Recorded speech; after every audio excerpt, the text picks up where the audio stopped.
Well, I can tell you that lead guitarist is Stevie Ray Vaughan, who is, for me, just about the greatest of the new blues guitarists around.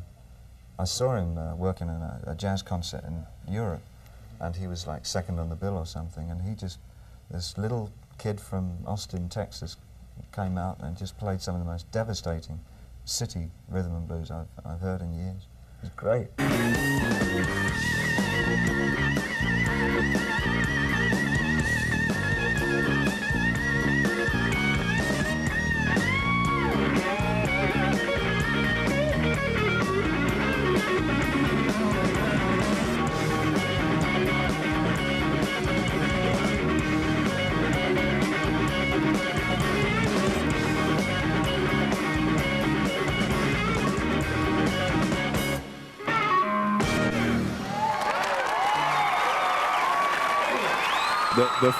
The first time I met Stevie Ray Vaughan was just like Sister Sled, was in the studio. He came into the studio.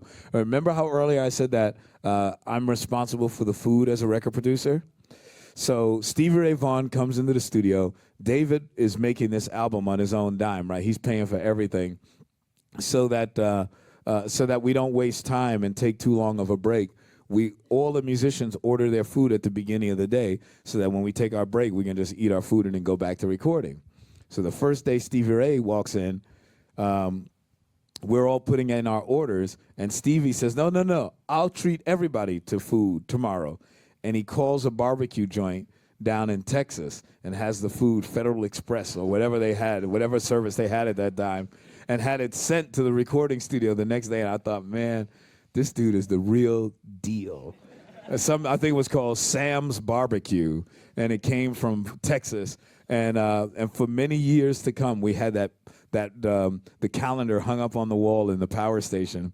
And Stevie was incredible. He was so real. And for a person of his virtuosity, you never met a more humble person. And this guy was like ridiculous. There's only a handful of people that can play like him.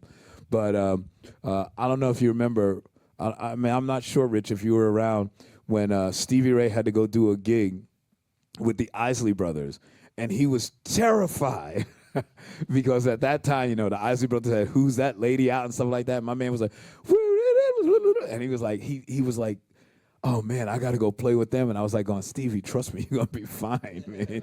You're gonna be cool. You can hang. And he was not being, you know, fake humble. He was like that.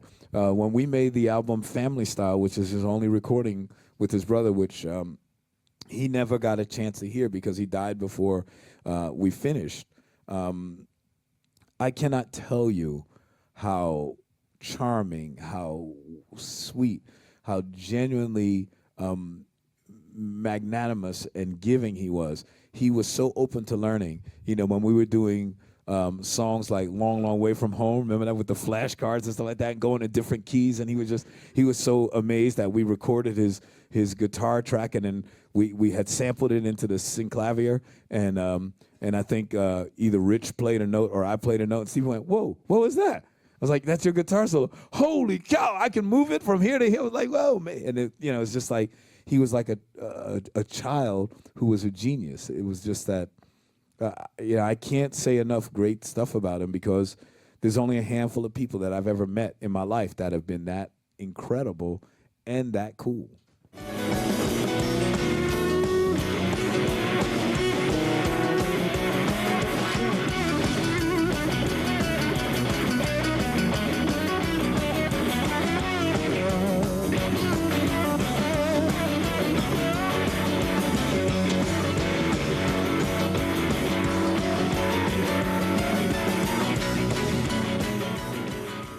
So now, was that you playing on Let's Dance with David Bowie? Mm-hmm. Really? Mm-hmm. So you were with Bowie at one time? Just for the record. Just for that record? Just for the album, yeah. Okay. He had seen us at Montreux, Switzerland. Mm-hmm. We had been booked for the Montreux Jazz Festival and saw the show and liked what he heard and asked me to play on the record. Yeah. And it was great. We were in the middle of doing Texas Flood when he called up and asked me to do it, and I said, sure, why not?